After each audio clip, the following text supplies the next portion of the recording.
Welcome to Nerd Stalker, Episode 9. I'm Adolfo Fronda, and we speak with founder of BlueHaze.com, Mark Shedletsky.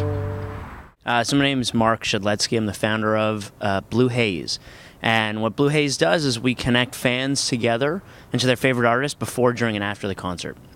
So we take a very sort of 360 or holistic approach to the concert experience, and on the front end make it really, really easy to find out about shows, see what concerts your friends are seeing, see all the local concerts in your city, and get tour alerts from your favorite bands. And so after the show, what we've done is created all of these micro communities, so to be able to connect the fans who are at the show together and to their favorite artists after the concert. So whereas you could Twitter about the show or post your photos on Flickr, post them to your Facebook friends, what we've done is create a little community so you can actually connect with the other fans who are at that show. So what's the revenue model here? Yeah, so we make money three ways. The first is advertising. Wow, three. That's three great. ways. It's nice. Well, we hope to make money three ways. Right. The first is advertising. Right. So, you can sort of name a handful of sponsors that continually invest in the live music space, brands like Pepsi and AT&T and Nokia. Right. So they're certainly interesting partners for us. Right. We also make money through selling tickets on our site. Mm-hmm. So we have affiliate deals with Ticketmaster and StubHub and Tickets Now. Right. And iTunes and Amy Street are also affiliate partners in selling music.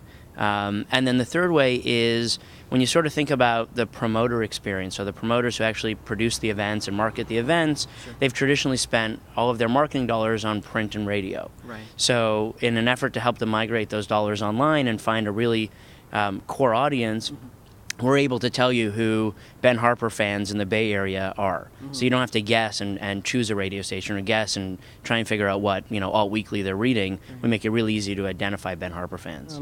What's this all running on? How do we know this is all stable infrastructure, architecture, that kind of thing? Yeah, so we built it on the Drupal platform. Oh, cool. Wow. Yeah, which we sort of felt was great from a content management system perspective, because obviously we've got, I think, over 85,000 shows in our database now, sure, and every show has its own micro community. Wow. So we wanted to ensure that there was stability, and we like the idea of open source. That is very cool. And our entire development team, they're very active in the Drupal community, so they're active contributors and speakers. So how'd you get the idea to start the company, and can you go from there? Yeah, for sure. So my background's in media. I've been in film and TV for a while. I was at MTV for a number of years. Wow. And in just sort of looking at the music industry, there were a couple of things happening. There was from the artist perspective, they were making a lot of their money now on the touring side of the business, so the bulk of their money on the touring side of the business, and less on the recording side. Mm-hmm. Just by nature of the way that we consume music now, right? Few of us pay for it, and when we do, we don't pay for a lot of it. So the way that we show our appreciation to the artist and the way that we interact best with the artist is at their live shows. Right. So there was this dynamic shift in the music industry towards live music. Right. And at the time, about a year and a half ago, where the idea started, and then took us a little while to put the team and the money together, it was all these little niche communities or niche social networks popping up, and nobody was really focused well on the concert space, at least from our perspective. Mm-hmm. So there were a handful of companies solving the internet radio space, a handful on just music discovery in general, and the iLikes and the iMemes of the world. Mm-hmm. But we felt like the concert space was fairly untapped, right, and although there are a couple of companies that have been there for a little while, Jambase, for instance, and Songkick, we felt like there's an opportunity to do the before, during, and after, and do it really well, and at least better than anyone who's doing it now. What are you guys going to do go forward, do you think, to stay 10 steps ahead or whatever it is? Yeah, and I think the answer is they're iLike and iMeme are massive, right? They've got massive install base and lots of users, and that's great. And I think in part it's there's potential API integration opportunities for us with them. Oh, cool.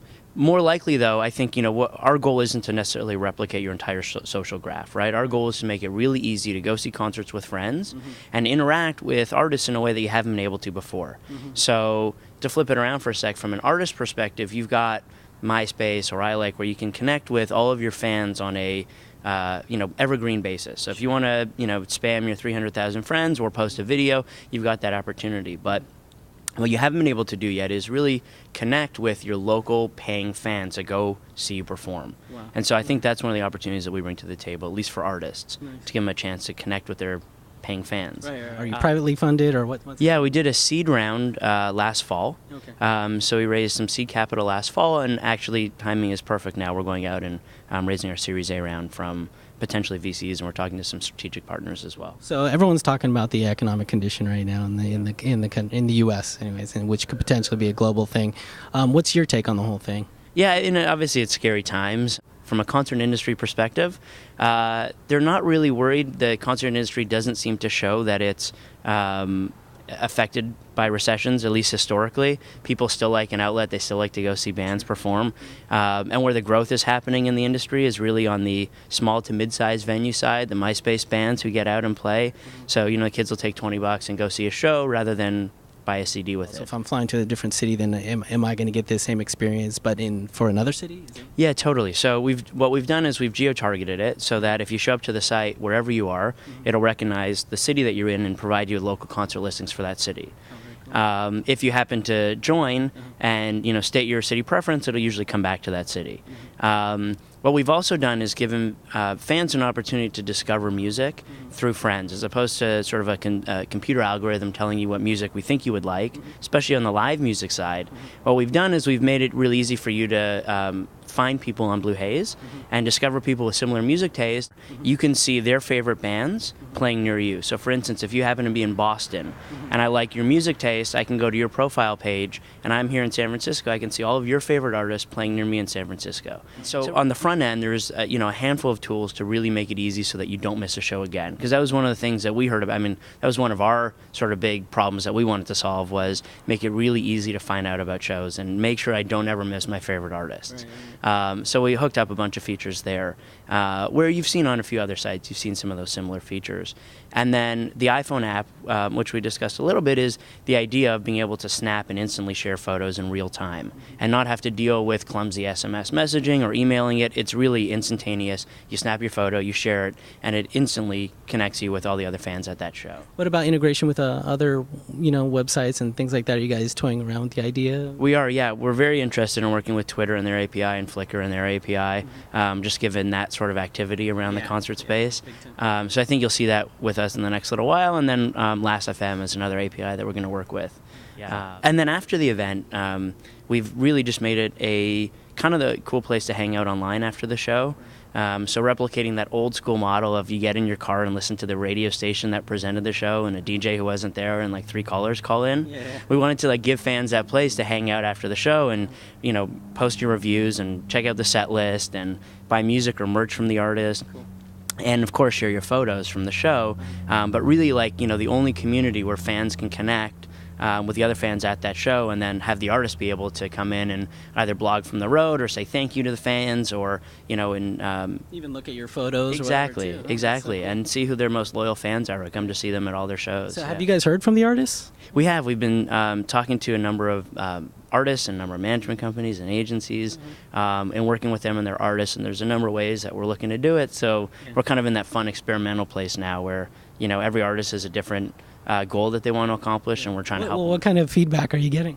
They're excited about it. They like it. We were hopeful that they were going to like what we were doing, and I think they get really excited about a couple of things. They get really excited about the ease at which they can see their most loyal fans, and the ease at which they can see the fans that actually come out and see them perform, which I think they really dig. And the other thing they like about it is just that it's focused on live music. And there are a handful of tools out there for artists around music in general. And so, we really want to focus on the live music space and hopefully give them enough tools to make it worth their while to work with us. Really, I think what we've done is just the tip of the iceberg. It's where we've started. At the end of the day, we'd love to work with artists to help them record their shows and give that to fans after the show, whether it's ad supporter, whether the fans buy it. But I know that I would buy every single show that I was at. I would buy the audio recording or the video recording of every show that I was at. So I think that's where you'll see us in the next 6 months. So how do they get a hold of you guys? You can find us on BlueHaze.com, and there's a bunch of links there, so just feel free to reach out. My name's Mark. I'm Mark at BlueHaze.com, so email me anytime. Awesome. Cool. All right, great. Thanks so much for your time. For sure. Thanks.